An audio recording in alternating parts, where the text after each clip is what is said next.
Hello student, welcome to the Nishan classes, Kota Rajasthan. 10th CBSE board का जो अभी 20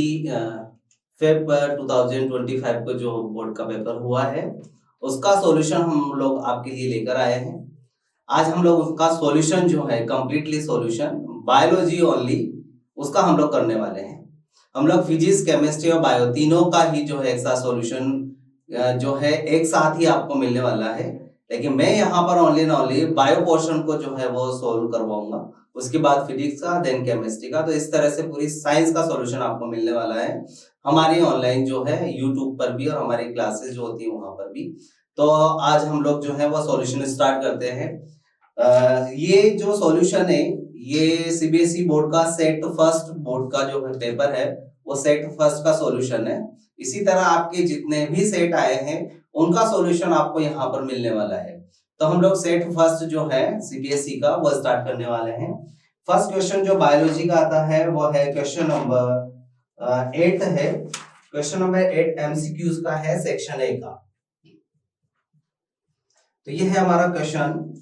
A tall pea plant with a round seed is crossed with a short pea plant with a wrinkled seed. The F1 generation will be। तो F1 generation में हमें क्या obtain होता है उसकी बेसिस पर रिजल्ट बताना है। मैंने आप लोगों को या फिर हमने जहां पर भी पढ़ा हो आप लोगों ने, जहां पर हम लोगों ने डाई हाइब्रिड क्रॉस जो है वो स्टडी किया था, तो ये डाई हाइब्रिड क्रॉस का ही एग्जांपल है। यहां पर उन्होंने क्या किया है, डोमिनेंट को एक साथ ले लिया है। दो ऑप्शन आते हैं इसके अंदर। यहां पर उन्होंने डोमिनेंट को एक साथ ले लिया है, डोमिनेंट कैरेक्टर्स को, यहाँ रेसेसिव कैरेक्टर को एक साथ ले लिया है। तो इनमें क्रॉस कराकर देखना है हमें कि F1 जनरेशन में हमें क्या ऑब्टेन होता है। चलो मैं क्रॉस कराकर दिखा देता हूं आपको कि एक्चुअली में ये होगा कैसे। कैरेक्टरिस्टिक्स आपको याद रखनी है। यहां पर टॉल पी प्लांट के साथ कौन है, टॉल पी प्लांट के साथ कैरेक्टरिस्टिक्स याद रखना, राउंड सीड है, ये टॉल और राउंड है, और इधर जो होगा वो शॉर्ट और रिंकल है ना। तो हमें ये कैरेक्टरिस्टिक्स याद रखनी है। चलो उधर चलते हैं हम लोग। ये टॉल,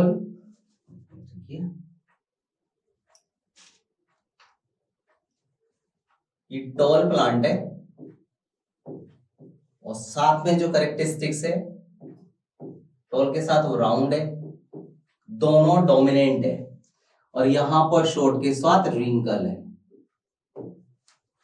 ये पेरेंट है तो हमें गेमेट फॉर्म करने आते हैं। गेमेट में क्या होता है, अगर होमोजाइगस कंडीशन होता है एक एक को उठा लेते हैं हम लोग।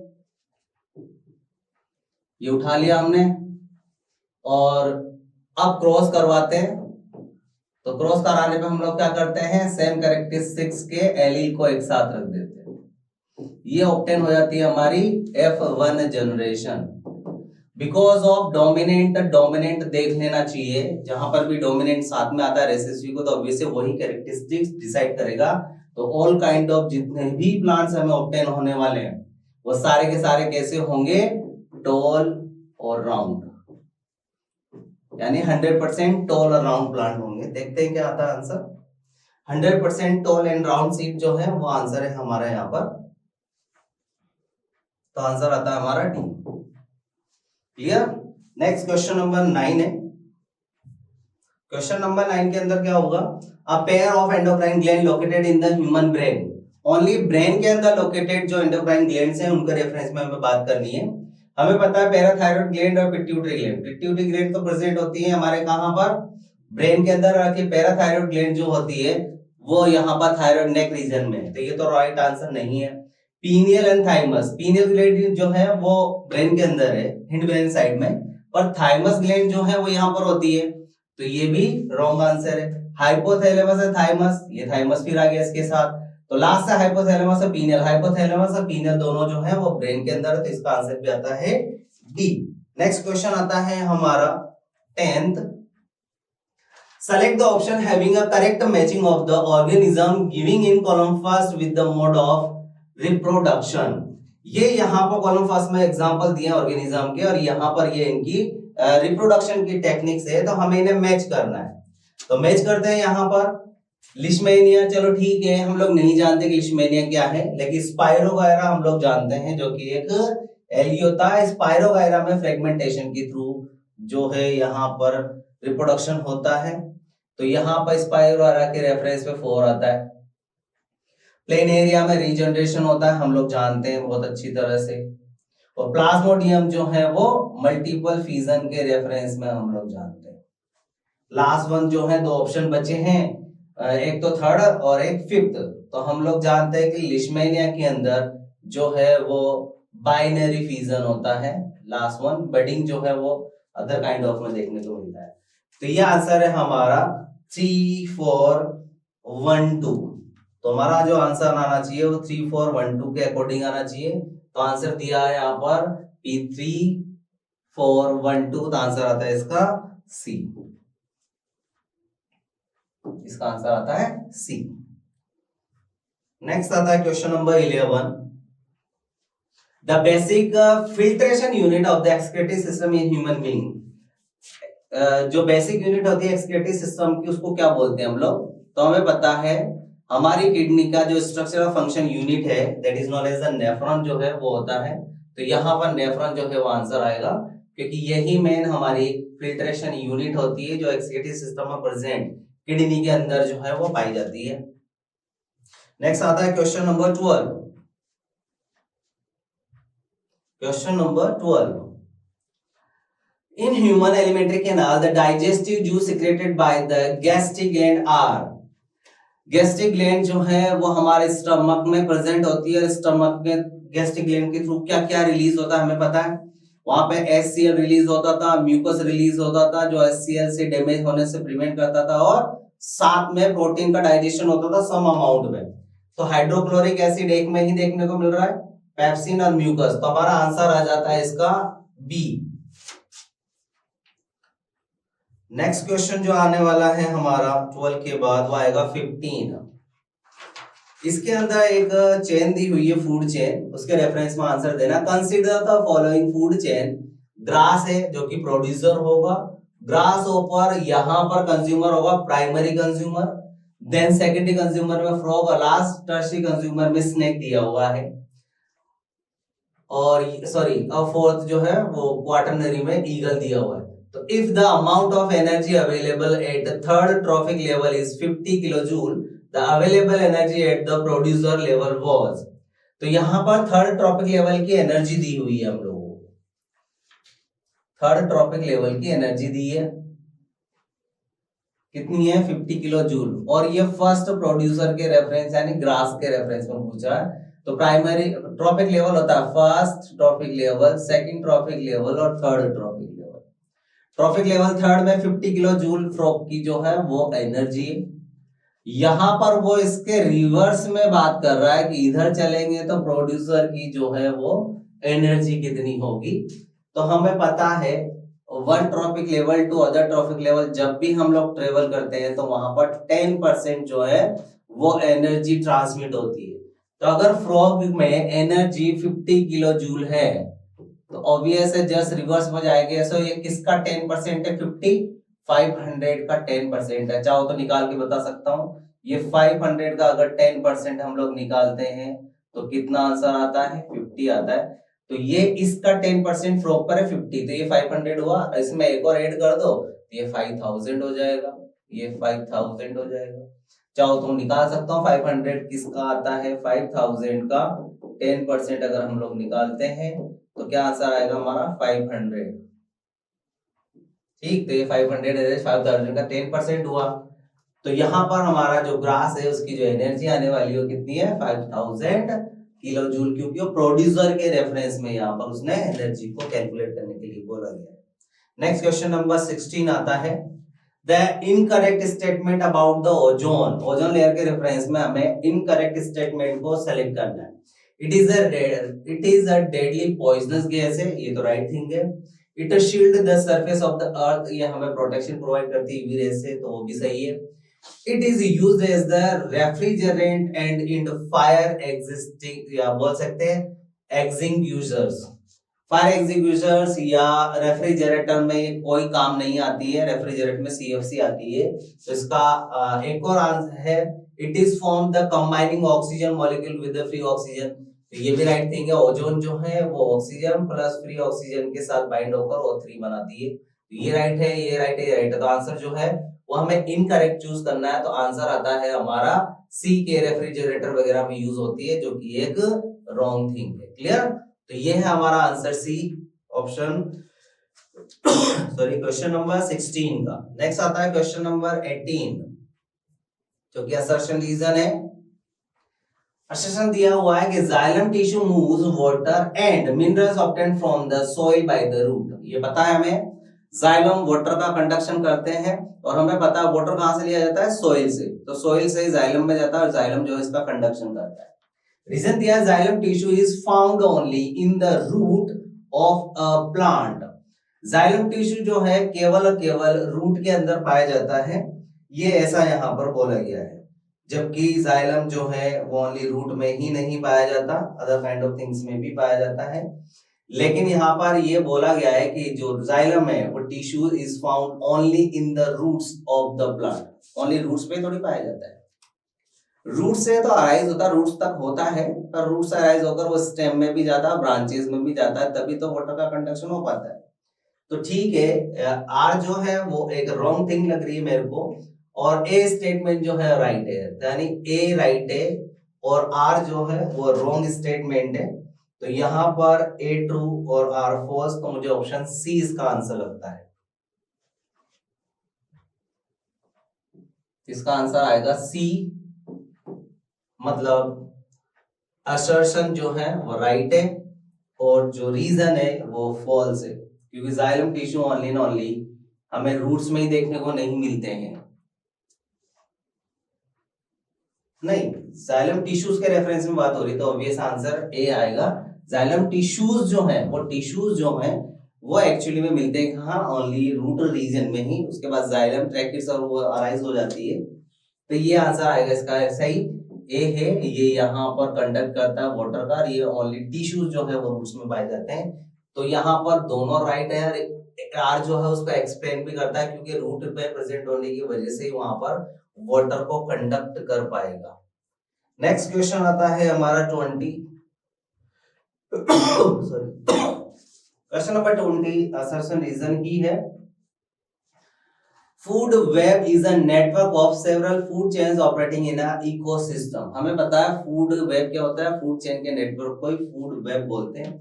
फूड वेब जो है वो डिक्रीजेस करती है स्टेबिलिटी ऑफ एन इकोसिस्टम। यहाँ पर फूड वेब जो है वो डिक्रीज करती है स्टेबिलिटी ऑफ एन इकोसिस्टम, जो कि एक रॉन्ग थिंग्स है ना। ये हमारे इकोसिस्टम की स्टेबिलिटी को डिक्रीज नहीं करती है। तो आर जो है एक रॉन्ग स्टेटमेंट है, पर ए एक राइट स्टेटमेंट। तो असर्शन राइट है यानी ट्रू, और आर फॉल्स है, तो हमारा ऑप्शन आता है सी। इसका आंसर क्या होगा, इसका आंसर होगा सी, यानी कि असर्शन जो है वो राइट है और रीजन जो है वो फॉल्स है। ये क्वेश्चन नंबर 20 का आंसर हमारा ऑप्शन सी, असर्शन रीजन के अंदर। क्वेश्चन नंबर 22 पर आ जाओ। दो क्वेश्चन है। How is brain protected in our body. Brain जो है हमारी बॉडी के अंदर किस तरह से प्रोटेक्टेड होता है। पहला, एक हार्डर कवरिंग स्कल प्रेजेंट होता है हमारी बॉडी के अंदर। तो एक तो स्कल है जो कि एक बोनी केज की फॉर्म में है। तो स्कल जो है हार्डर वन होने की वजह से, इसकी वजह से हमारा ब्रेन जो है प्रोटेक्टेड है। इसके अलावा एक फ्लूइड जो होता है सेरेब्रो स्पाइनल फ्लूइड, जो कि ब्रेन को प्रोटेक्शन प्रोवाइड करता है, सारा शॉक एब्जॉर्बर कर लेता है। तो दो की वजह से ही हमारे ब्रेन में क्या होता है, प्रोटेक्शन जो है वो दी जाती है।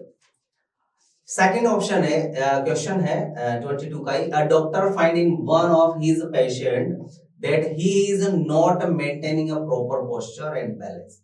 उन्होंने एक पेशेंट है उनका जो कि सही से ना सीधा खड़ा हो सकता है ना चल सकता है, पोस्चर वगैरह नहीं बना सकता, जैसे मैं एकदम सीधा खड़ा हुआ हूं, बैलेंस भी किया हुआ है, वो नहीं कर पा रहा है। तो वो उसके रेफरेंस से पूछ रहा है कि state the reason of brain, also the part of brain which is responsible for it. तो ये यहाँ पर पूछ रहा है कि ये पोस्चर और बैलेंस को क्यों मेंटेन नहीं कर पा रहा है। इसके रेफरेंस में आपको ब्रेन का जो रीजन है वो उसका नाम देना है कि ब्रेन का वो कौन सा रीजन या पार्ट है जिसकी जो इसके लिए रेस्पॉन्सिबल होता है, जो पोस्चर और बैलेंस को मेंटेन करता है। इसका सीधा सीधा एग्जांपल आंसर आता है, हिंड ब्रेन में प्रेजेंट जो सेरिबेलम होता है वो पोस्चर सेरिबेलम वो पोस्चर और बैलेंस के लिए रेस्पॉन्सिबल होता है। तो ये याद रखिएगा आप, हिंड ब्रेन में प्रेजेंट सेरिबेलम वो पोस्चर और बैलेंस के लिए रेस्पॉन्सिबल होता है। यही इसका आंसर है। आइडेंटिफाई, नेक्स्ट क्वेश्चन आता है हमारा 23rd।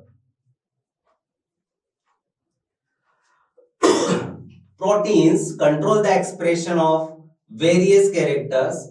हमारी जो प्रोटीन होती है हमारी बॉडी के अंदर बहुत सारे कैरेक्टरिस्टिक्स को जो है वो कंट्रोल करती है। Explain this statement by taking an example of tallness as a characteristic in plants. यहां पर एक एग्जांपल भी देना है कि प्लांट के अंदर जो टॉलनेस है वो एक प्रोटीन की वजह से ही मेंटेन होती है।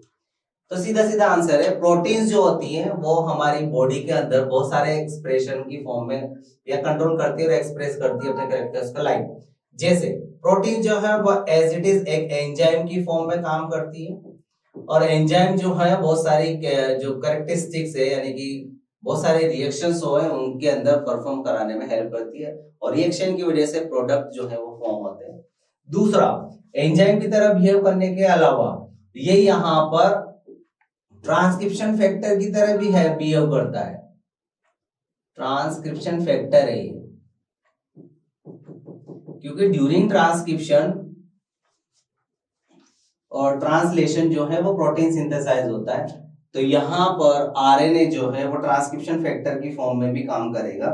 तो प्रोटीन्स जो हैं वो एंजाइम की फॉर्म में, ट्रांसक्रिप्शन फैक्टर की फॉर्म में भी काम करते हैं और अपने आप को एक्सप्रेस करते हैं। यहाँ पर प्रोटीन क्या करती है, ये प्रोटीन जो है टॉलनेस के लिए रेस्पॉन्सिबल जो प्रोटीन जीन होता है उसको प्रोड्यूस करेगा, और जीन जो है वो टॉलनेस या एक जीन तो है ही, प्रोटीन इसके अलावा एक इन्फ्लुएंस करेगा हॉर्मोन्स को, जो कि किसके लिए रेस्पॉन्सिबल होंगे, टॉलनेस के लिए, क्योंकि हमारे हॉर्मोन्स, ग्रोथ हॉर्मोन्स हमारी हाइट या हमारी ग्रोथ के लिए रेस्पॉन्सिबल होते हैं। तो प्रोटीन्स जो है वो अपना आप को एक्सप्रेस करेंगे, इन्फ्लुएंस करेंगे हॉर्मोन्स को, हॉर्मोन्स प्रोड्यूस होंगे, और हॉर्मोन्स प्रोड्यूस होने के साथ साथ हमारी टॉलनेस जो एक कैरेक्टरिस्टिक से वो डिस्क्राइब होगी। तो इस तरह से प्रोटीन्स अपना आप को एक्सप्रेस करते हैं और कैरेक्टरिस्टिक डिसाइड करते हैं, जैसे प्लांट के अंदर ये ग्रोथ हार्मोन्स के रेफरेंस में कर रहे हैं। यहाँ पर प्लांट की हाइट वगैरह जो है वो ऑक्सिन एक हार्मोन है उसकी वजह से होगी, और ऑक्सिन जो हार्मोन है वो ग्रोथ हार्मोन है जिसको इन्फ्लुएंस करेगा कौन, प्रोटीन्स, और वो प्लांट की हाइट को इंक्रीज कर देगा। नेक्स्ट क्वेश्चन आता है हमारा 23rd। 22 कंप्लीट हो चुका है, क्वेश्चन नंबर 23rd देखिए। 23rd में क्वेश्चन नंबर और है ये 22 का ए हो गया है, 22 का बी भी हो गया है। अब क्वेश्चन नंबर 23rd देखते हैं हम लोग। चलो 23rd में प्रोटीन कंट्रोल्स एक्सप्लेन, ये हो तो गया। चलो 23rd में एक और क्वेश्चन बी करके ऑप्शन आएगा, इसका क्वेश्चन करते हैं हम लोग। 23rd में और करके बी ऑप्शन दिया हुआ है। Explain the mechanism of inheritance used by sexually reproducing organism to ensure the stability of DNA of the species। यहाँ पर हमें एक्सप्लेन करना मैकेनिज्म ऑफ इनहेरिटेंस की used by sexually reproducing organism to ensure the stability of DNA of the species. Sexually transmitted disease के अंदर किस तरह से डीएनए जो है वह स्टेबिलिटी शो करता है किसी भी पर्टिकुलर स्पीसीज में जो सेक्सुअल रिप्रोडक्शन को परफॉर्म करते हैं। तो हमें पता है सेक्सुअल रिप्रोडक्शन के अंदर जो है वो गैमेट्स जो है वो इन्वॉल्व होते हैं, और गैमेट्स का प्रोडक्शन किसकी वजह से होता है, डिवीजन है मियोसिस की वजह से। तो अगर पेरेंट है तो पेरेंट्स के अंदर मियोसिस डिवीजन होगा जिससे गैमेट्स का प्रोडक्शन होगा, जिनको हम लोग जर्म सेल भी बोल सकते हैं और करके, ये जर्म सेल है।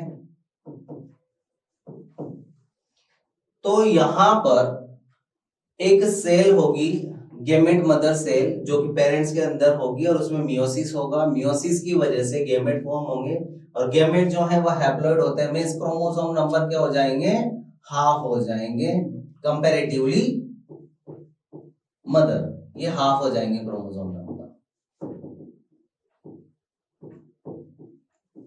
और हमें पता है सेक्सुअल रिप्रोडक्शन में जो भी ऑफस्प्रिंग या प्रोजेनी प्रोड्यूस होगी वो मेल और फीमेल जो पेरेंट्स होते हैं, एक फादर एक मदर, तो मेल और फीमेल के गैमेट्स इन्वॉल्व होंगे।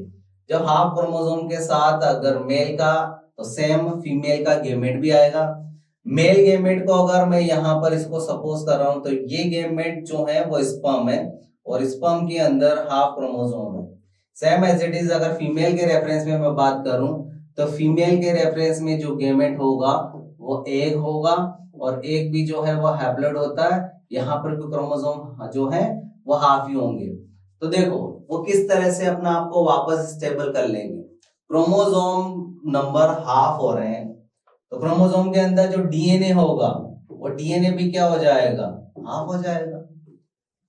तो यहां पर गैमेट स्पर्म के अंदर क्रोमोसोम और डीएनए हाफ हाफ हो चुका है, same as it is female gamete एक के अंदर भी क्रोमोसोम और डीएनए अमाउंट जो है वह हाफ हो जाएगा कंपैरेटिवली अपने पेरेंट्स। तो यहाँ पर फादर में हाफ और यहाँ पर मदर के अंदर गैमेट्स के अंदर हाफ हाफ हो गया। अब यहाँ पर ये स्टेबल वापस कैसे होगा किसी भी स्पीसीज में, हमें पता है दोनों गैमेट फ्यूजन में पार्टिसिपेट करते हैं यानी फर्टिलाइजेशन करते हैं। तो जैसे ही फर्टिलाइजेशन करेंगे तो हाफ क्रोमोसोम यहां से हाफ क्रोमोसोम यहां से आएगा, हाफ हाफ होकर एक पर्टिकुलर क्रोमोसोम में कन्वर्ट हो जाएंगे। हाफ हाफ डीएनए भी एक पर्टिकुलर डीएनए जो है वो एक नंबर जो कि स्टार्टिंग में था पेरेंट्स के अंदर वो वापस आ जाएगा। और हाँ वो दोनों का कॉम्बिनेशन होगा, लेकिन हाँ नंबर्स तो स्टेबल हो गया ना। जो पेरेंट्स के अंदर जो कि एक डिप्लॉयड कंडीशन थी वो डिप्लॉयड कंडीशन प्रोजेनी में वापस क्या हो गई है, स्टेबल हो गई है, रीअरेंज हो गई है। तो यही बोला है कि स्टेबिलिटी ऑफ डीएनए को शो करना है। तो ये हो गया, ये देखो प्रोजेनी के अंदर क्रोमोसोम और डीएनए जो पेरेंट्स में थे सेम एज इट इज वापस डिप्लॉयड हो गए हैं और इस तरह से स्टेबल ही रहते हैं one generation to other generation. ये है इसका आंसर। नेक्स्ट क्वेश्चन आता है हमारा क्वेश्चन नंबर 26। क्वेश्चन नंबर 26 जो है we do not clean natural ponds or lakes, whereas an aquarium or a swimming pool needs to be cleaned regularly. Why? Swimming pool वगैरह को हम लोग क्लीन करते रहते हैं रेगुलरली, लेकिन पॉन्ड्स लेक वगैरह जो नेचुरल होते हैं उनको कभी भी नहीं करते।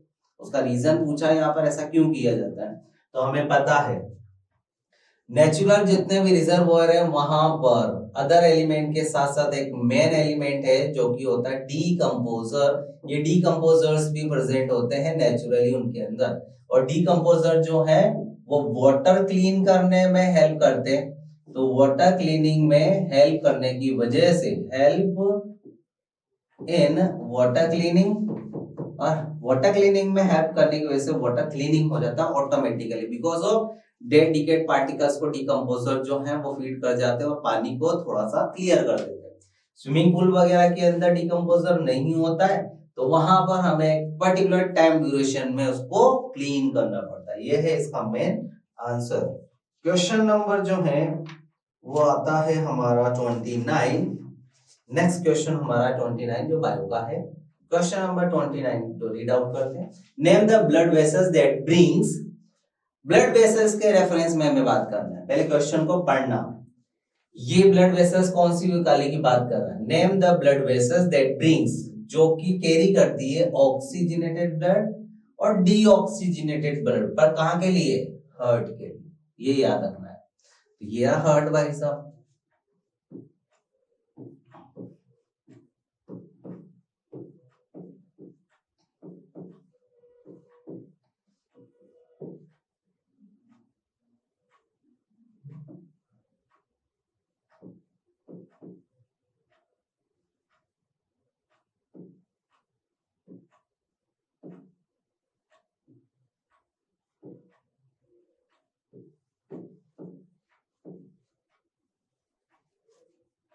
ये हार्ट है।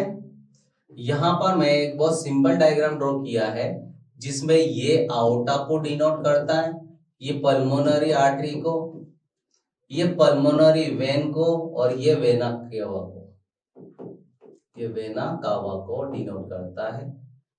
वेना कावा जो है एक मेन आर्टरी है और आउटा जो है एक मेन वेन है और मेन आर्टरी है। इधर ये पल्मोनरी आर्टरी और ये, तो यहाँ से ब्लड कैरी करती है ऑक्सीजनेटेड को, ये भी ऑक्सीजनेटेड, यहाँ पर डीऑक्सीजनेटेड और ये डीऑक्सीजनेटेड। तो यहाँ पर ब्लड ऑक्सी है, इधर भी ऑक्सी है और इधर भी ऑक्सी है। यहाँ डीऑक्सी है, ये डीऑक्सी ब्लड है। अब मैं नहीं बोलूंगा बार बार कि कहाँ से आएगा, तुम लोगों को पता होना चाहिए, है ना, पूरा साल भर स्टडी किया तो डीऑक्सीजनेटेड ब्लड। अब ये सीधा बोल रहा है, पहला ऑक्सीजनेटेड ब्लड हार्ट में कौन लेके आ रहा है, टू हार्ट है यहाँ पर, टू हार्ट। तो देखो ऑक्सीजनेटेड ब्लड को पल्मोनरी वेन कैरी करके हार्ट में लेकर आ रही है, तो इसका पहले का आंसर आता है पल्मोनरी वेन। क्लियर। सेकंड पूछा डीऑक्सीजनेटेड को हार्ट में कौन लेकर आ रहा है, देखो डीऑक्सीजनेटेड ब्लड को कौन लेके आ रहा है, वेना केवा लेकर आ रही है, तो सेकंड का आंसर हो जाता है हमारा वेना कावा। ये एक वेन है, ये वेन है और ये भी वेन है, ये भी क्या है, वेन है, पल्मोनरी वेन। तो बोथ साइड में। फिर नेक्स्ट आता है also name that the chamber of the heart which receives deoxygenated blood. तो यहाँ पर उस चेंबर का नाम बताना जो डीऑक्सीजनेटेड ब्लड को कैरी कर रहा है, तो सीधा सीधा है, ये वाला पोर्शन होता है राइट, ये वाला होता है लेफ्ट। तो राइट एट्रियम जो है उसके अंदर ये है, ये वाला पोर्शन राइट एट्रियम। तो राइट एट्रियम में ही क्या हो रहा है, डीऑक्सीजनेटेड ब्लड कैरी हो रहा है, तो राइट एट्रियम इसका आंसर आता है। तो चेंबर का नाम आने वाला है राइट एट्रियम। फिर नेक्स्ट क्वेश्चन पूछता है which receives deoxygen and state how deoxygenated blood from this chamber is sent to lungs for oxygenation। अब यहां से ये ब्लड ऑक्सीजनेशन के लिए लंग्स में किस तरह से सेंड किया जाता है। तो सबसे पहले डीऑक्सीजनेटेड ब्लड वेना केवा जो मेन वेन है वहां के थ्रू राइट एट्रियम में आया, राइट एट्रियम से यहाँ पर राइट वेंट्रिकल में जाएगा और यहाँ पर ट्राइकास्पिड वाल ओपन होने के बाद जाएगा। तो ट्राइकास्पिड वाल ओपन होगा, यहाँ पर ब्लड आएगा, फिर यहाँ पर राइट वेंट्रिकल में ब्लड आने के बाद राइट वेंट्रिकल से ये ब्लड जाएगा, यहाँ पर सेमीलुनार वाल होते हैं पल्मोनरी आर्टरी के पास। तो सेमीलुनार वाल अब ओपन होगा क्योंकि यहाँ पर वेंट्रिकल्स के अंदर कॉन्ट्रैक्शन होगा, तो यहाँ से डीऑक्सीजनेटेड ब्लड सेमीलुनार वाल के ओपन होने की वजह से पल्मोनरी आर्टरी में जाएगा, पल्मोनरी आर्टरी से ये जाएगा लंग्स के अंदर। ये यहाँ पर मैंने एल्वियोलाई को ड्रॉ कर दिया है, ये यहाँ पर लंग्स में जो हमने ऑक्सीजन को अभी इनहेल किया है, ये ऑक्सीजन यहाँ पर इसके अंदर मिक्स हो जाएगी, यहाँ के बाद ब्लड ऑक्सीजनेटेड हो जाएगा और इसको पल्मोनरी वेन कैरी कर लेगी और इस तरह से कहाँ लेकर आ जाएगी, लेफ्ट एट्रियम में।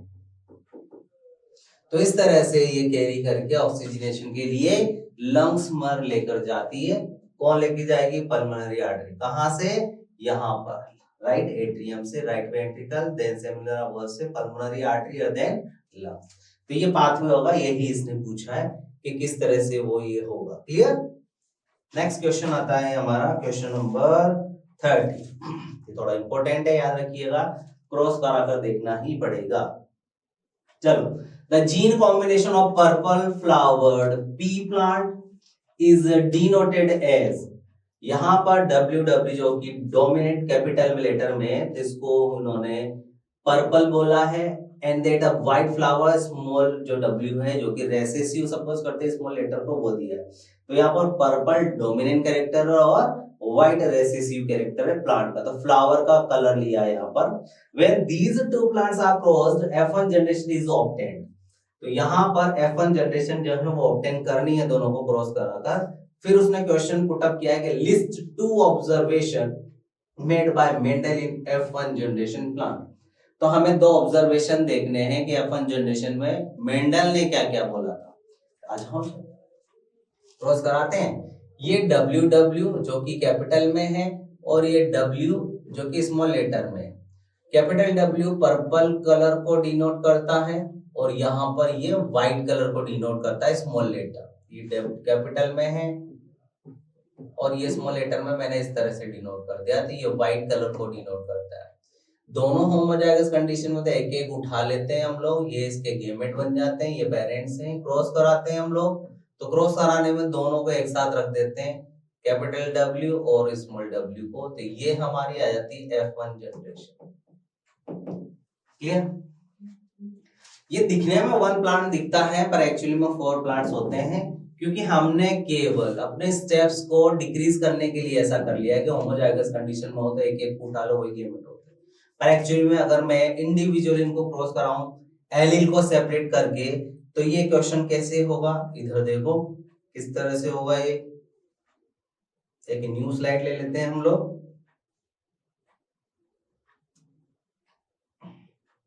चलो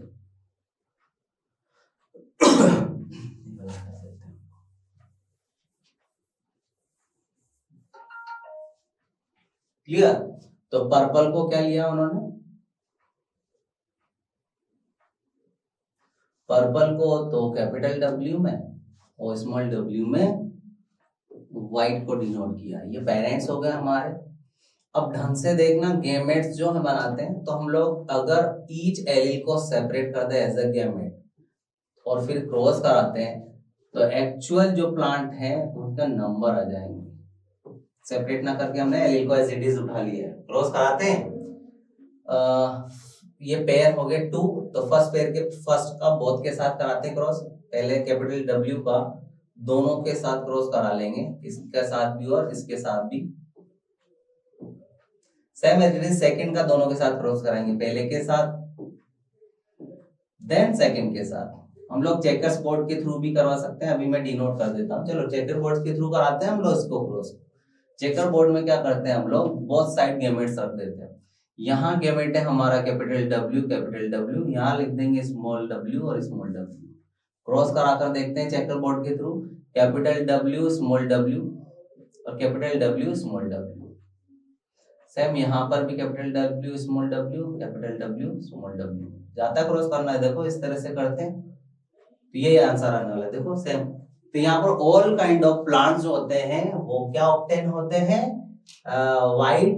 पर्पल और व्हाइट का कॉम्बिनेशन। तो यहाँ पर डोमिनेंट कौन है, पर्पल, तो सारे ऑल काइंड ऑफ प्लांट्स क्या है, पर्पल फ्लावर्ड प्लांट है, पर्पल फ्लावर्ड प्लांट, यानी कि इनका फ्लावर कैसा होगा, पर्पल कलर का प्लांट का। ये ऑब्टेन होगा हमारा रिजल्ट, और ये 100% होगा। 100% सारे प्लांट्स कैसे हैं, पर्पल फ्लावर वाले हैं। और कंडीशन में केवल क्या हो गई है कि हेटेरोजाइगस कंडीशन में है ना, हेटेरोजाइगस कंडीशन, ये देखो हेटेरोजाइगस कंडीशन। क्लियर? तो 100% रिजल्ट है हम लोग। तो पहला रिजल्ट आता है F1 जनरेशन के according, all kind of plant जो होते हैं वो क्या होते हैं, डोमिनेंट कैरेक्टर वाले होते हैं। तो पहला रिजल्ट आता है लॉ ऑफ डोमिनेंस का, कि अगर रेसेसिव और डोमिनेंट कैरेक्टर को हम लोग एक साथ रखते हैं तो डोमिनेंट कैरेक्टर ही अपना आप को एक्सप्रेस करता है और रेसेसिव अपना आप को हाइड कर लेता है, that is known as law of dominance, जो कि यहाँ पर इस F1 जनरेशन में शो हो चुका है। सेकंड कैरेक्टर क्या बताया था कि यहाँ पर 100% जो है वो डोमिनेंट कैरेक्टर ही जो है वो ऑब्टेन हुआ, एक्चुअली में 1 प्लांट ना होकर 4 प्लांट जो कि 100% होते हैं वो ऑब्टेन होते हैं। तो सेकंड रिजल्ट हो गया, ये मेंडल ने डिनोट किया था इस तरह से। क्लियर? तो हमें F1 जनरेशन में ये चीज ही दिखानी थी। नेक्स्ट आता है बी क्वेश्चन, इसमें क्या पूछता है देखते हैं। गिव द, पहला, percentage of white flowered plant and ratio of the gene combination WW, ये कैपिटल में है, हेटेरोजाइगस कंडीशन में, ये भी homozygous condition in F2 generation. तो F2 जनरेशन में हमें पहला percentage of white flowered plant निकालना है, F2 जनरेशन में निकालना है, तो इसके लिए हमें F2 जनरेशन पे जाना पड़ेगा। तो चलो यहाँ पर अभी मैंने F1 जनरेशन को ऑब्टेन किया था, F2 जनरेशन लेके जाते हैं, तो एक और स्लाइड जो है हम लोग इंक्लूड कर लेते हैं इसके अंदर। तो 1 स्लाइड जो है वो एक और चाहिए भाई। चलो हमारा रिजल्ट आया था F1 जनरेशन का, वो था ये, F1 जनरेशन में क्या ऑब्टेन हुआ हमें, ये ऑब्टेन हुआ कैपिटल W और स्मॉल w, ये F1 जनरेशन में प्लांट्स ऑब्टेन हुए हमें जो कि टोटल पर्पल थे। F2 जनरेशन में सेल्फ पॉलिनेशन किया जाता है, तो सेल्फ पॉलिनेशन करा रहा हूं मैं सेम प्लांट के बिटवीन ही, वही हम लोग गेमेट बनाएंगे, ये पेरेंट्स हो गए 2, ये गेमेट सेकंड वाला चल रहा है, तो यहाँ पर हम लोग इनको सेपरेट कर देंगे बिकॉज ऑफ दोनों जो है वो अलग अलग कैरेक्टर्स को डिनोट कर रहे हैं, तो ये यहाँ पर हमने हेटेरोजाइगस कंडीशन में होने की वजह से अलग अलग सेपरेट कर ली। क्रॉस करा है हम लोग, चेकर बोर्ड जानते हैं हम लोग, तो ये चेकर्स बोर्ड बना रहा हूं मैं यहाँ पर, ये कैपिटल W और ये स्मॉल w, ये कैपिटल W और ये स्मॉल w, क्लियर। क्रॉस कराकर देखते हैं क्या आता answer, capital W capital W, capital W small w, capital W small w और ये स्मॉल w स्मॉल w। उसने क्या पूछा है देखो, उसने इन सब के रेशो पूछे हैं F2 जनरेशन के अंदर। पहला था पूछा, मैं कैरेक्टरिस्टिक्स लिख देता हूं इनकी ताकि हम लोगों को कोई प्रॉब्लम ना हो, क्लियर। तो मैं पहले कैरेक्टरिस्टिक्स लिख देता हूं। ये तो हुआ पूरा पर्पल, ये भी पर्पल, ये भी पर्पल और ये व्हाइट। अगर मैं टोटल को 100 सपोज करूं तो यहां पर हमें 25% तो प्योर टोल मिलता है और प्योर जो प्योर पर्पल और प्योर ही यहाँ पर ये 25% मिलता है, बाकी के 50% जो है 25% ये 25% ये सेम है, तो 50% हमें हाइब्रिड हेटेरोजाइगस कंडीशन में पर्पल देखने को मिलता है। तो हमारा क्वेश्चन क्या पूछ रहा है, वो पहला percentage of white flower plant को जो है वो डिनोट करना है, तो व्हाइट फ्लावर प्लांट हमें कितने ऑब्टेन हो रहे हैं देखो, ओनली 25%, तो इसका जो रेशो होगा या परसेंटेज पूछा है तो 25% इसका आंसर आता है। इसका आंसर क्या आएगा, पहले का 25% व्हाइट प्लांट ऑब्टेन होंगे। रेशो ऑफ द ये रेशो बताना है हमें, एक तो इसका और इसका, ये रेशो किस रेशो में ऑब्टेन हो रहे तो हमें पता है, ये वाला पर्पल तो 1 है, ये 2 प्लांट से और ये 1 है, तो 1:1 रेशो में ऑब्टेन हो रहा है। चाहो तो देख लो, ये रहा एक प्लांट तो ये रहा कैपिटल W, 2 ये रहे 2 और 1 रेशो ये रहा, तो इस तरह से 1:1 में रेशो में हमें ये ऑब्टेन होता है।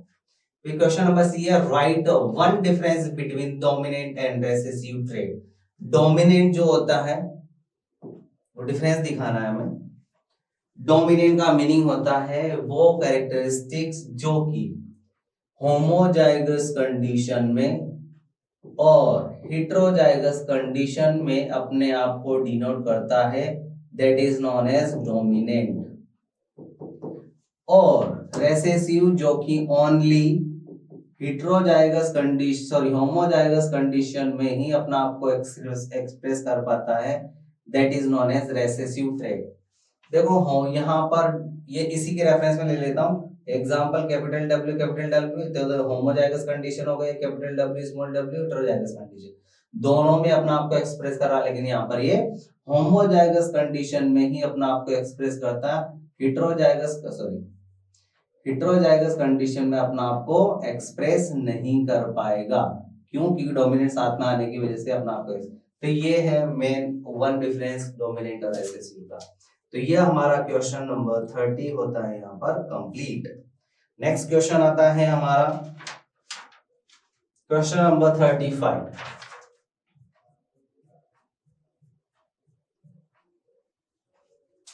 क्वेश्चन नंबर 35 में सीधा क्वेश्चन पूछा है, define the puberty, list any two changes in boys at the time of puberty. First one, puberty क्या है, और बॉयज और गर्ल्स के अंदर जो दो चेंजेस होंगे प्यूबर्टी की वजह से वो क्या आते हैं। पहला, डिफाइन प्यूबर्टी, ये एक टाइम पीरियड या कंडीशंस है जो कि मेल और फीमेल के अंदर दोनों में एज क्राइटेरिया फिक्स ना होकर अलग अलग होता है। 10 to 12 में तो यहाँ पर फीमेल मैच्योर हो जाती है, 12 to 13 या 14 के बाद जो है वो मेल मैच्योर होता है।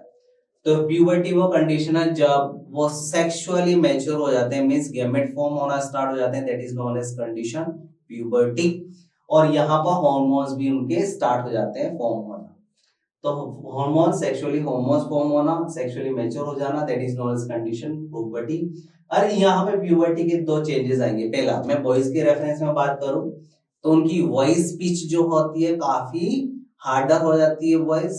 सेकेंड, उनके फेशियल वगैरह पर जो है या फेस पर बियर्ड वगैरह का आ जाना और मस्कुलर जो है वो बॉडी हो जाना। तीन कैरेक्टर बता दिए एक्चुअली तो मैंने। और अगर फीमेल के रेफरेंस में हम लोग बात करेंगे, ये ओनली उन्होंने तो any two changes seen in boys in the time of puberty पूछा, वो मैंने बता दिया। सेकंड क्वेश्चन आता है B, why are testis in human males located outside the abdominal cavity in scrotum. यहाँ पर ओनली एक ऐसा ऑर्गन होता है टेस्टिस जो कि मेल के रेफरेंस में होता है, इसको मेल सेक्स ऑर्गन्स बोलते हैं।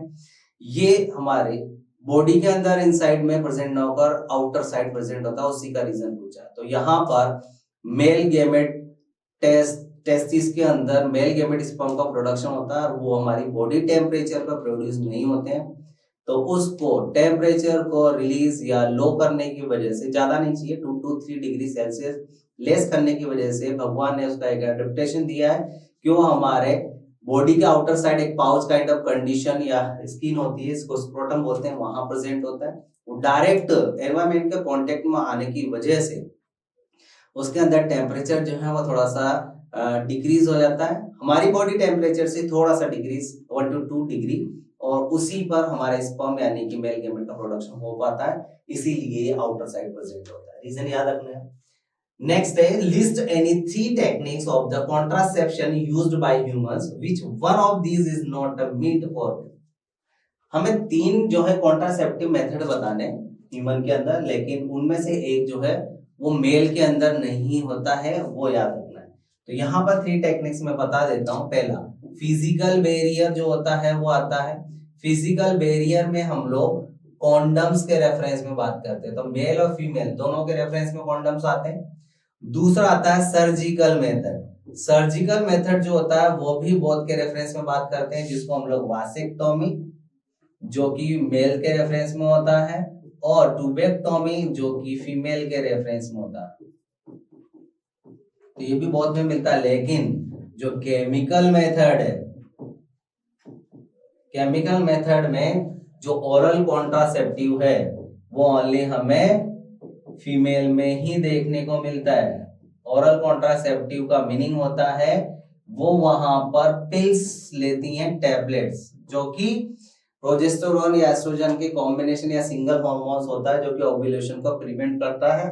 ये ओनली फीमेल के रेफरेंस में होता है, मेल के रेफरेंस में नहीं होता है। तो ये आंसर आता है हमारा सी का। नेक्स्ट क्वेश्चन आता है 35 के बाद, 35 का और ये वाला, name the part performing following function in human female reproductive system. हमें ह्यूमन फीमेल रिप्रोडक्टिव सिस्टम में इनके फंक्शन बताने। पहला, प्रोडक्शन पार्ट का नाम बताना कहां पर होता है। तो production of eggs, production of egg जो है वो किसका फंक्शन है, वो फंक्शन है हमारी ओवरीज का। तो ओवरी जो है वो क्या करती है, एग का प्रोडक्शन करती है। साइट ऑफ फर्टिलाइजेशन जो है वो कहाँ होता है, फैलोपियन ट्यूब में ही फर्टिलाइजेशन होता है। नेक्स्ट, साइट ऑफ इम्प्लांटेशन, तो साइट ऑफ इम्प्लांटेशन होता है यूटेरस। यूटेरस के अंदर जो है वो इम्प्लांट होता है यूटेरस की इनर एंडोमेट्रियम में। तो यूटेरस वो स्पेस होता है जहां पर हमारा एम्ब्रियो इम्प्लांट होता है, सेटल हो जाता है, प्लेसेंटा का फॉर्मेशन होगा। एंट्री ऑफ द स्पर्म, हमें पता है वेजाइना के थ्रू ये सर्विक्स में जाएगा जो कि स्मॉल कैनाल होती है।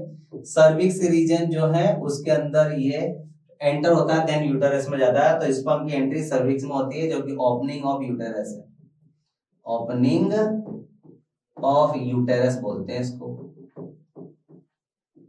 इसके थ्रू यूटेरस में एंटर करेगा। तो ये आंसर आते हैं हमारे इसके।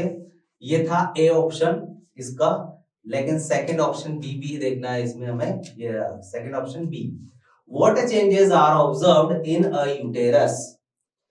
जब फर्टिलाइजेशन हो जाता है तो एक जो है इम्प्लांटेशन के लिए यूटेरस में जाएगा, तो यूटेरस में चेंजेस क्या आते हैं। यूटेरस का मेन चेंजेस है क्योंकि वो जो जायगोट आया है वो एम्ब्रियो में कन्वर्ट होकर उसके अंदर इम्प्लांट होगा, और किसी भी चीज को इम्प्लांट करने के लिए उसको थोड़ा सा थिकर होना मैंडेटरी है। तो यहाँ पर यूटेरस वॉल क्या हो जाएगी, थिकन हो जाएगी। थिकन होने का रीजन है, एक तो इम्प्लांट करेगी इसको इम्प्लांटेशन के लिए, और दूसरा इम्प्लांट होने के बाद यहाँ पर प्लेसेंटा फॉर्म होता है तो ये नरिशमेंट भी देगी एम्ब्रियो को, तो दूसरा रीजन है नरिशमेंट के लिए। तो ये थिकन हो जाएगी फॉर नरिशमेंट फॉर एम्ब्रियो, तो ये चेंजेस आएंगे उसके अंदर।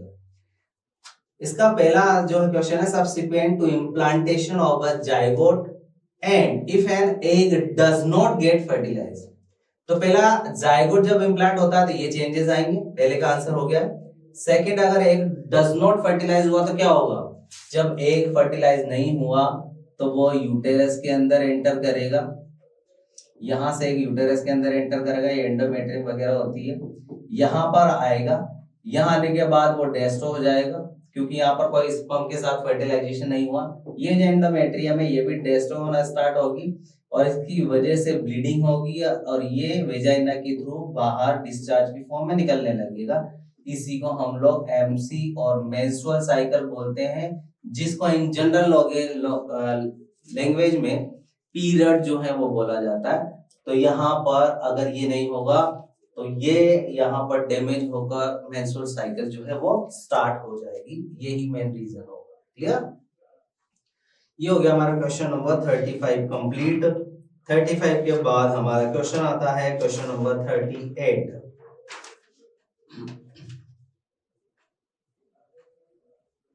ये रहा हमारा क्वेश्चन नंबर 38।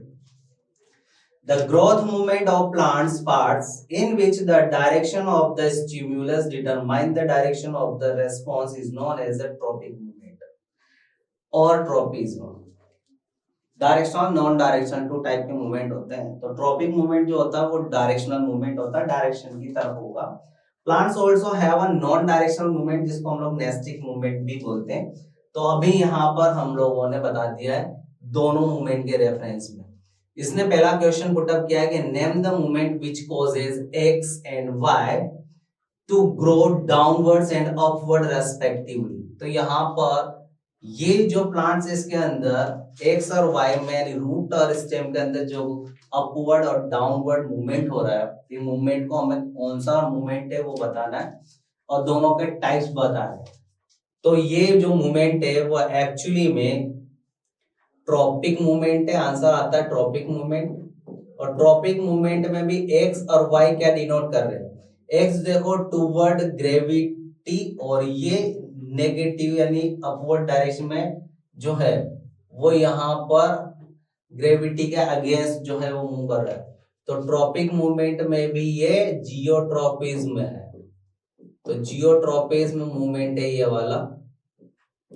जियोट्रॉपिज्म में टूवर्ड ग्रेविटी की तरफ ये एक्स यानी रूट मूव कर रहा है, तो ये वाला मूवमेंट होगा हमारा पॉजिटिव जियोट्रॉपिज्म।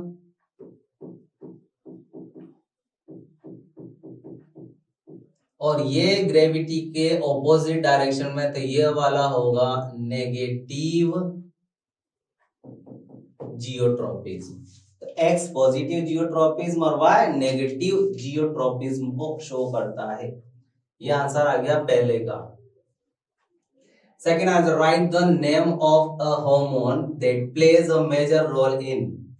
पहला इसका भी फर्स्ट है फॉलिंग ऑफ लीव्स और रैपिड सेल डिवीजन। एक हार्मोन का नाम बताना है जो कि लीव्स के गिरने के लिए रेस्पॉन्सिबल होता है, फॉल डाउन होने के लिए, और रैपिड सेल डिवीजन के लिए रेस्पॉन्सिबल होता है। तो यहाँ पर उस हार्मोन का नाम है ऑक्सिन, सॉरी हार्मोन का नाम है falling of leaves. Abscisic acid जो है वो यहाँ पर एक एब्सिसिक एसिड जो कि फॉलिंग ऑफ लीव के लिए रेस्पॉन्सिबल होता है, जो कि एक ग्रोथ सप्रेसिंग हार्मोन है। और रैपिड सेल डिवीजन के लिए हार्मोन जो होता है वो साइटोकाइनिन होता है। तो आंसर आता है इसका abscisic acid falling of leave के लिए और रैपिड सेल डिवीजन के लिए साइटोकाइनिन जो है वो रेस्पॉन्सिबल होता है। क्वेश्चन नंबर 3 है इसका, A leaves of the sensitive plant move very quickly in response to touch. How is this stimulus of touch communicated and explain how the movement takes place? अगर हम लोग कोई प्लांट है जिसकी लीव्स को touch करते हैं तो उसकी वजह से उसके अंदर मूवमेंट होता है। मूवमेंट कैसे होता है, किस तरह से स्टिमुलस उसके अंदर मूव करते हैं और ये मूवमेंट जो है वो हो पाता है, लीव्स का सिकुड़ जाना या लीफ का कर्ली हो जाना। तो हमें पता है एक प्लांट है जिसको टच करने पर ऐसा होता है, इसका नाम है touch me not plant. Touch me not plant का जो बायोलॉजिकल नेम है that is known as mimosa pudica.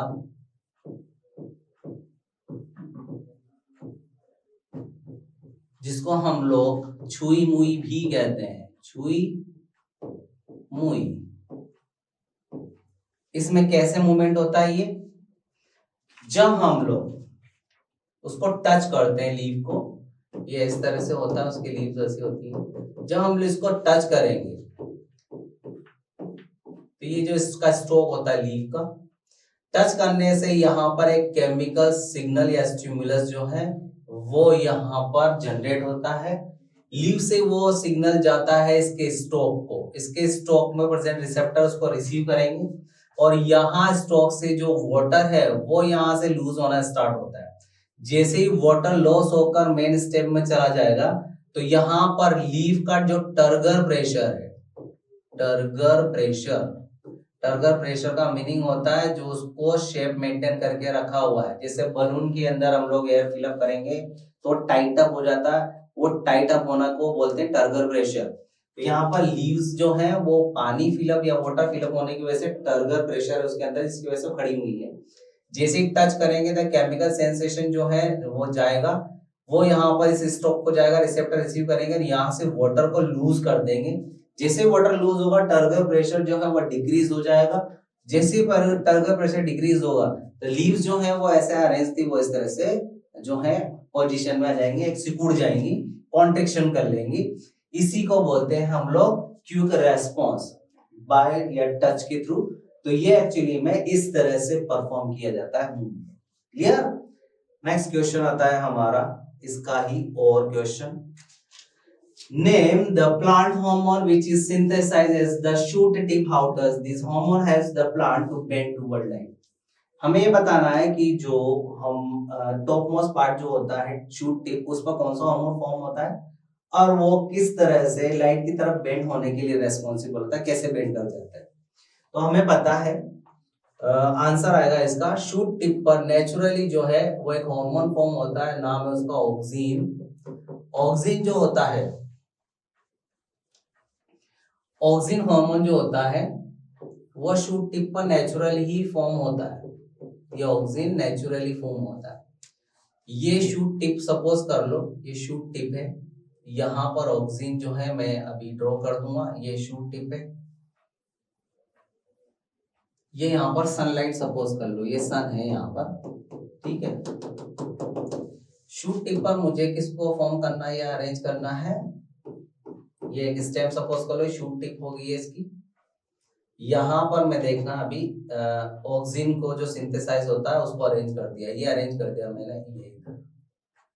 अब ये याद रखना है ऑक्सिन जो है वो लाइट में वर्किंग नहीं होता है, तो वो क्या करेगा, वो लाइट की जैसे ही लाइट जिधर से फॉल डाउन हो रही है तो लाइट के अंदर रिएक्ट नहीं करने की वजह से बैक साइड में चला जाएगा। तो अभी आगे था, ये यहाँ से लाइट आ रही है तो ये बैक साइड में जो है वो शिफ्ट हो जाएगा। तो इसको बैक साइड में शिफ्ट कर दें, कर दो, बैक साइड में शिफ्ट कर देता हूं मैं यहाँ पर। तो ये पहले आगे था, अब ये शिफ्ट हो गया है बैक साइड में, ये बैक साइड में चला गया, इधर आ गया है, अब ये छाया में चला गया। हमें पता है ऑक्सिन जो है वह स्टार्टिंग सेल डिवीजन और ग्रोथ कराने में हेल्प करता है। तो ये इधर जाने की वजह से यहाँ की सेल जो है वो सेल डिवाइड कर जो है कंटिन्यूअसली क्या करेंगी, सेल डिवीजन करके लेंथ में ग्रो करेंगी। इधर वाली सेल नहीं कर पा रही क्योंकि ऑक्सिन उधर शिफ्ट हो गया, तो इधर ही इधर सेल जो है वो ग्रो होने की वजह से, सेल डिवीजन करने की वजह से इस तरह से मूव करेंगे। ये वाला पोर्शन स्टेबल होने की वजह से, इधर इधर ग्रो होने की वजह से देखो ये किधर मूव कर गया, ये मूव कर गया टूवर्ड लाइट। तो हमें ऐसा लगता है कि लाइट की टूवर्ड मूव कर रहा है ऑटोमेटिकली सेंसेशन की वजह से, पर ऐसा नहीं होता है। ऑक्सिन की प्रेजेंस की वजह से सेल वहां पर फर्दर डिवीजन करके इस तरह से बहुत सारी सेल बन जाएंगी और वो इस तरह से बनने की वजह से इधर मुड़ जाएंगी, बेंड हो जाएंगी। तो हमें लगता है कि लाइट की टूवर्ड यानी कि फोटोट्रॉपिज्म शो कर रहा है। और फोटोट्रॉपिज्म मैक्सिमम किसकी वजह से होता है? ऑक्सीजन की प्रेजेंस की वजह से। तो ये क्वेश्चन आता है हमारा थर्ड, ऑक्सीजन, और ऑक्सीजन की वजह से इस तरह से मूव कर जाता है, बेंड कर जाता है। नेक्स्ट क्वेश्चन आता है हमारा, ये हमारा पेपर यहाँ पर फिनिश हो गया, ये लास्ट क्वेश्चन था हमारा। तो ये हमारा 10th CBSE सेट फर्स्ट जो है वो बायोलॉजी का सॉल्यूशन हो जाता है कंप्लीट। इसके बाद हम लोग मिलेंगे सेट सेकंड में, जो कि बायोलॉजी का ही होगा। उस सेट सेकंड के बायोलॉजी का सॉल्यूशन हम लोग देखेंगे नेक्स्ट वीडियो में। और हाँ, याद रखिएगा ये ओनली बायो का पोर्शन है। इसके बाद यही सेट फर्स्ट में आपको फिजिक्स और केमिस्ट्री का सॉल्यूशन भी मिलने वाला है। हम लोग तीनों जो है वो सॉल्यूशन को मर्ज करके आपको एक साथ ही प्रोवाइड कराएंगे, तो आपको टेंशन लेने की जरूरत नहीं है। आपको ये एक ही वीडियो के अंदर देखने को मिलेगा पूरा सॉल्यूशन एक साथ विद सेट फर्स्ट। क्लियर? तो नेक्स्ट वीडियो में मिलते हैं हम लोग सेट सेकंड के साथ, जिसमें मैं वापस बायोलॉजी का सॉल्यूशन करवाऊंगा। तब तक निशान के साथ बने रहिए। निशान कोचिंग है तो पॉसिबल है, और निशान कोचिंग के साथ पढ़ते रहेंगे तो सब कुछ पॉसिबल ही होगा। सक्सेस कंफर्म 100% मिलेगी। Thank you so much. मिलते हैं नेक्स्ट CBSE 10th में सेट सेकंड के साथ with biology solution. Thank you.